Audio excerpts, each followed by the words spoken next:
అంతా బాగుంది కానీ ఫేస్లో కొంచెం సిగ్గు తక్కువైంది కదా. సిగ్గెలా పడాలి?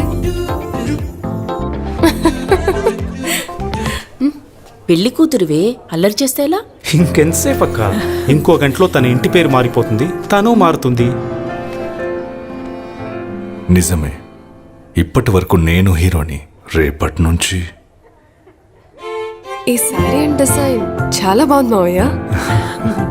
జీవి మాల్ శారీని ఆ ఇంటికి తీసుకెళ్తే డిజైన్, క్వాలిటీ, లుక్ మారుతుందా? ఎందుకు మారుతుంది? ఈ డిజైన్ లానే నేను కూడా మీ పెంపకంలో పెరిగాను. మీ మనస్సే నేను కదా. ఇంటి పేరు మారినంత మాత్రాన నేను ఎందుకు మారుతాను? మీరెప్పటికీ నా హీరోనే.